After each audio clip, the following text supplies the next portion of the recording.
அஸ்ஸலாமு அலைக்கும் வரஹ்மத்துல்லாஹி வபரகாத்துஹு. நண்பர்களே, பாலஸ்தீன் விவகாரத்தை பத்தி ஒரு சில விஷயங்கள் இந்த இடத்துல பேசணும் அப்படின்னு நான் நினைக்கிறேன். சமீப காலமா பாலஸ்தீன் விவகாரத்தை பத்தி நம்ம சுத்தமா பேசாம ஒட்டுமொத்தமாவே ஒதுங்கிட்டோம் அல்லது தவிர்த்துட்டோம் அப்படின்னு சொல்லலாம். என்ன காரணம் அப்படின்னா, காசா விவகாரத்தை பொறுத்த வரைக்கும் அது நம்மளால பார்க்கவும் முடியல, அது சம்பந்தமா நம்மளால கேட்கவும் முடியல. அந்த அளவுக்கு ரொம்ப கொடூரமான விஷயங்கள்லாம் அங்க நடந்துகிட்டு இருந்ததுனால அதை பத்தி நம்மளால பேசவும் முடியல. கொஞ்சம் இலகன மனசுன்றதுனால நம்ம அதை மொத்தமாவே தவிர்த்துட்டோம். சரி, அப்படி இருக்கும் பொழுது இந்த பதிவு மட்டும் இப்ப எதுக்கு அப்படின்னு நம்ம பார்க்கணும்னு சொன்னா, அமெரிக்க அதிபர் ட்ரம்ப் அவர்கள் மத்திய கிழக்கு நாடுகளுக்கு சுற்றுப்பயணம் போறாரு. அங்க சுற்றுப்பயணம் போகும்போது என்ன நடக்குது அப்படின்னு நீங்க பார்த்திருப்பீங்க. ஒட்டுமொத்த அரபு நாடுகளும் அவருக்கு கொடுத்த அந்த வரவேற்பு, சிவப்பு கம்பள வரவேற்பு, ரெட் கார்பெட் போட்டுதான் அவரை வரவேற்பு செஞ்சாங்க. அதுலயும் ஸ்பெஷல் வரவேற்பு எல்லாம் கொடுக்கப்பட்டுச்சு. தவிர ஒவ்வொரு நாட்டுக்கும் அவர் போகும் பொழுது அங்க என்ன நடக்குது அப்படின்னா, அந்த ஒவ்வொரு நாடும் வித்தியாசமான முறையில, அதே சமயம் ரொம்பவும் மிகப்பெரிய தொகையை அவருக்கு பரிசா கொடுத்ததை நம்ம பார்க்கிறோம். பல நாடுகள் அமெரிக்காவுக்கு அதிகமான முதலீடுகள் செஞ்சிருக்காங்க.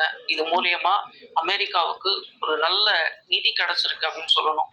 ஒரு நாடு 3500 கோடி ரூபாய் செலவுல ட்ரம்ப்புக்கு ஒரு தனி விமானம் தயார் பண்ணி கொடுத்துருக்குறாங்க. அதுலயும் தங்க வேலைப்பாடுகளோட இந்த விமானம் தயார் செய்யப்பட்டு கொடுக்கப்பட்டிருக்கு அப்படிங்கிற ஒரு விஷயத்த நம்ம பார்க்கலாம். இது மூலியமாக நாம தெரிந்து கொள்ளக்கூடிய செய்தி, புரிந்து கொள்ளக்கூடிய செய்தி என்ன அப்படின்னா, இந்த மத்திய கிழக்குல இருக்கக்கூடிய நாடுகள் என்னதான் அரபு அப்படிங்கிற அந்த ஒரு மொழியை பேசினாலும், இஸ்லாம்ங்கிற அந்த ஒரு மதத்தை இவர்கள் ஏற்றிருந்தாலும், இவர்களுக்குள் அந்த தேசியவாதம் அப்படிங்கிற அந்த ஒரு விஷயம் ஆழமாக ஊறிவிட்டது, புறையோடி போய்விட்டது அப்படிங்கிற அந்த ஒரு நிலைக்கு தான், இந்த முடிவுக்கு தான் நம்ம வர வேண்டியிருக்கிறது.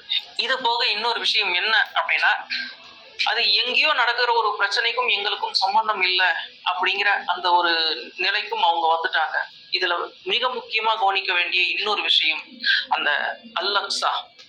அந்த அல்-அக்ஸா மசூதியை இடிப்பதற்கான எல்லா வேலைகளையும் இஸ்ரேல் துவங்கி விட்டது அப்படின்னு சொல்லும் பொழுது, ஒரு மூன்றாவது புனித தலம் ஒரு மிகப்பெரிய அபாயத்துக்கு உள்ளாகி இருக்கக்கூடிய சூழ்நிலையில் அதை செய்யறதுக்கு உதவி செய்யக்கூடிய அமெரிக்க அதிபர் அங்க வர்றார். அவருக்கு இவங்க ஒரு சிறப்பு வரவேற்பு கொடுக்குறாங்க. இவங்க கொடுக்கக்கூடிய இந்த முதலீட்டு பணங்கள் எல்லாமே ஆயுதங்களாக மாறி இஸ்ரேலுக்கு தான் போய்கிட்டு இருக்கு. இஸ்ரேலுடைய வளர்ச்சிக்கு இது பயன்படுது அப்படின்னு நம்ம பாக்குறோம். அப்ப இந்த சூழ்நிலையில் இதையெல்லாம் கருத்துல கொள்ளாம இவங்க அமெரிக்காவுக்கும் இஸ்ரேலுக்கும் இவர்கள் நட்பாக இருக்கிறதா முக்கியம் அப்படின்னு இவங்க முடிவு எடுக்கிறாங்க அப்படின்னு சொன்னா, மிக நிச்சயமாக பாலஸ்தீன், அந்த காசா உண்மையிலேயே கைவிடப்பட்டு விட்டது அப்படிங்கிற ஒரு முடிவுக்குத்தான் நாம் உறுதியாக தெளிவாக வர முடிகிறது. அப்ப மிக நிச்சயமாக முஸ்லிம் நாடுகளையோ அல்லது குறிப்பாக இந்த பாலஸ்தீன் மக்கள் பேசக்கூடிய மொழி கொண்ட இந்த அரபு நாடுகளையோ நம்பி இனி எந்த விதமான பிரயோஜனமும் இல்லை அப்படிங்கிற ஒரு முடிவுக்கு இந்த இடத்துல நாம தெளிவாக வருகிறோம். அப்ப அவ்வளவுதானா, காசா முடிஞ்சிருச்சா, அல்-அக்ஸா அவ்வளவுதானா அப்படின்ற ஒரு கேள்வி இந்த இடத்துல எல்லாருக்கும் வரும். ஆனா அப்படி கிடையாது. இங்க கைவிடப்பட்டு விட்டது அப்படின்னு நம்ம சொல்றது எல்லாமே இந்த உலக பார்வையில் தான். மிக நிச்சயமாக மனிதர்களால் கைவிடப்பட்ட இந்த இடத்தை காப்பதற்கு இறைவன் போதுமானவன் அப்படிங்கிற ஒரு நிலையைத்தான் நாம் இந்த இடத்துல பார்க்கிறோம். 7வது நூற்றாண்டுல இறை தூதர் அவர்கள் இஸ்லாத்தை கொண்டு வரும் பொழுது யாராவது அந்த நேரத்துல எதிர்பார்த்திருப்பாங்களா, ஒரு 23 வருஷத்துல இந்த இடம் மிகப்பெரிய மாற்றத்தை சந்திக்க போகுது அப்படின்னு? 4000 வருடங்களாக இருந்த பழமையான ஒரு தோற்றத்தை இறை தூதர் அவர்கள் 23 வருஷத்துல மாற்றி காட்டினது மட்டும் இல்லாம வரலாற்றையே மாற்றி எழுதி காட்டியவர், உலக வரலாற்றை அப்படின்னு சொல்லும் பொழுது, யாருமே எதிர்பார்க்காத ஒரு நேரத்தில் இறைவன் அதை செய்து காட்டினான் அப்படின்னு சொல்லும் பொழுது, கிட்டத்தட்ட ஒரு 400 வருடங்கள் அந்த எகிப்து மண்ணுல இஸ்ரவேலர்கள் அடிமையா இருந்துகிட்டு இருக்கும் பொழுது, இனி கதை முடிஞ்சது அவ்வளவுதான் அப்படின்னு எல்லாரும் நினைச்சுக்கிட்டு இருக்கும் பொழுது, அன்னைக்கு உலகத்துடைய பேரரசன், வல்லரசு அப்படின்னு சொல்லக்கூடிய அந்த எகிப்து, அந்த பரோவா மன்னர்களை எதிர்ப்பதற்கான சக்தி உலகத்துல யாருக்குமே கிடையாது. அப்ப இஸ்ரவேலர்கள் இப்படித்தான் இருந்தாகணும் அப்படிங்கிற சூழ்நிலையில யாரும் எதிர்பார்க்காத நிலையில அந்த சமுதாயத்திலிருந்து ஆக மிகவும் கீழான ஒரு அடிமையாக வந்த மூசா அலைஹிஸ்ஸலாம் அவர்கள் இந்த மக்களுக்கு விடுதலை வாங்கி கொடுத்தது மட்டுமல்லாமல் ஒட்டுமொத்தமாக அந்த எகிப்திய பரோவா மன்னர்களுடைய அந்த வம்சத்துக்கே முடிவை எழுதி சென்றார்கள் அப்படிங்கிற அந்த ஒரு விஷயத்தை நம்ம பார்க்கிறோம். இப்படி வரலாறு முழுவதும் பலவிதமான விஷயங்களை நாம் பார்க்க முடிகிறது. அது என்ன அப்படின்னா, இதுக்கு மேல ஒண்ணுமே செய்ய முடியாது அப்படின்னு சொல்லும் பொழுது, குறிப்பா இன அழிப்பு ஒரு இடத்துல நடக்கும் பொழுது, அந்த இன அழிப்பு நடக்கும் பொழுது உலகம் எப்பொழுது வேடிக்கை பார்க்கிறதோ, இது நம்மளால காப்பாற்ற முடியாது அப்படின்னு நினைக்கிறதோ, அந்த இடத்துல இறைவன் தன்னுடைய வேலையை துவங்கி விடுவான் அப்படிங்கிற அந்த ஒரு நம்பிக்கை.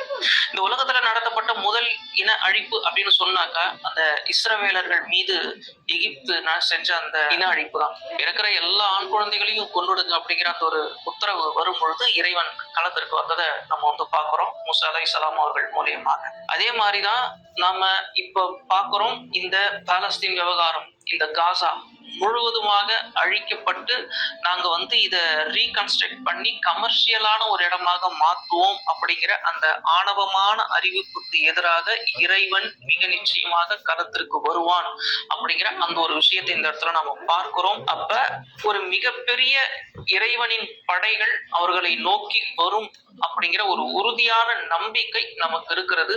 அந்த படை உலகத்தில் எந்த சக்தியாலும் தோற்கடிக்க முடியாது அப்படிங்கிற அந்த நம்பிக்கையும் நமக்கு இருக்கிறது. இறைதூதர் நபிகள் நாயகம் ஸல்லல்லாஹு அலைஹி வஸல்லம் அவர்கள் மிக தெளிவாக கூறினார்கள், யூதர்களுக்கும் உங்களுக்கும் மிகப்பெரிய யுத்தம் வரும், அதில் நீங்கள் வெற்றி பெறுவீர்கள்.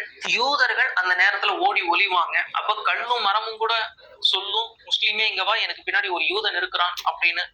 அதுக்கு அர்த்தம் என்ன அப்படின்னா, அவங்க எங்க ஓடி ஒளிஞ்சாலும் மிக நிச்சயமாக கொல்லப்படுவார்கள் அப்படின்னு. இன்னைக்கு எப்படி தங்களுடைய வான்படை மூலியமாக முழுவதுமா இந்த காசாவை அவர்கள் தகர்த்து நிர்மூலமாக்கி கொண்டிருக்கிறார்களோ, இது போலவே அவர்களும் இந்த வித்தியாசமான ஒரு தண்டனைக்கு இறைவனால் உட்படுத்தப்படுவார்கள் அப்படிங்கிற அந்த ஒரு விஷயத்தை தான் இறைதூதர் நபிகள் நாயகம் ஸல்லல்லாஹு அலைஹி வஸல்லம் அவர்கள் மூலியமாக அறிவித்த ஹதீஸின் மூலம் நாம் தெரிந்து கொள்கிறோம். மேலும் அல்-அக்ஸாவை பொறுத்த வரைக்கும் அது மிகப்பெரிய அபாயத்துக்கு உள்ளாகி இருக்கிறது அப்படிங்கிறது நமக்கு மாற்று கருத்து கிடையாது. ஆனால் இறைதூதர் அவர்கள் அறிவித்திருக்கிறார்கள், கிழக்கிலிருந்து கருப்பு கொடியோடு வரக்கூடிய ஒரு படை பைத்துல் முகத்தஸுக்குள் நுழையும், அதாவது ஜெருசலேமுக்குள் நுழையும். அன்று அதை தடுக்கக்கூடிய சக்தி இந்த உலகத்துல வேற எதுக்குமே இருக்காது அப்படின்னு இறைதூதர் அவர்கள் மிக தெளிவாக அறிவித்திருக்கிறார்கள். இது போக அந்த படையெல்லாம் உள்ளே வரும் பொழுது மிக நிச்சயமாக இமாம் மஹதி அவர்கள் அங்கே தலைமை தாங்கக்கூடியவர்களாக இருப்பார்கள் அப்படிங்கிற அந்த முன்னறிவிப்பை எல்லாம் நாம் பார்க்கும் பொழுது நாம் ஒரு விஷயத்தை தெளிவாக உறுதியாக இந்த இடத்தில் நம்புகிறோம். மனிதர்களால் முதலில், அதாவது தங்களை முஸ்லிம்கள் என்று சொல்லக்கூடிய இந்த மனிதர்கள் பாலஸ்தீனத்தை கைவிட வேண்டும். சுத்தமான முறையில அப்பதான் இறைவன் என்ட்ரி ஆகிறத நம்ம இந்த இடத்துல பார்க்க முடியும். உங்களுக்கு புரியும் நினைக்கிறேன். இல்லப்பா, இதுக்கு மேல இவங்க கிட்ட நம்மளால மோத முடியாதுப்பா, இவங்க இல்லைன்னா நாம இல்லப்பா அப்படின்னு அமெரிக்காவுக்காகவும் இஸ்ரேலுக்காகவும் பயந்து அந்த பொருளாதார அரசியல் காரணங்களுக்காக அவர்களுக்கு ஆதரவான நிலை எடுத்து இவர்கள் ஒதுங்க வேண்டும். இந்த பிரச்சனையில இருந்து நீங்களாச்சு அவங்களாச்சு ஏதாவது பண்ணிட்டு போங்க அப்படின்னு. அப்ப இந்த நேரத்தில் இறைவன் தன்னுடைய வேலையை செய்தால்தான் இது இறைவனின் வேலை என்பது உலகம் முழுவதும் தெரிய வரும் அப்படிங்கிற அந்த ஒரு விஷயத்தை நாம் இந்த ஹதீஸின் மூலம் தெரிந்து கொள்ளுகிறோம். எனவே நாம் திரும்பவும் சொல்லுகிறோம், மனிதர்களால் கைவிடப்பட்ட இந்த காசா, இந்த பாலஸ்தீன், இந்த ஜெருசலம், அல்-அக்ஸா இறைவனாலும் அவன் படைகளாலும் மீட்கப்படும் அப்படிங்கிற செய்தியை தான் நாம் இந்த இடத்தில் தெரிந்து கொள்ள புரிந்து கொள்ள முடிகிறது. இன்ஷா அல்லாஹ். அஸ்ஸலாமு அலைக்கும் வரஹ்மத்துல்லாஹி வபரகாத்துஹு.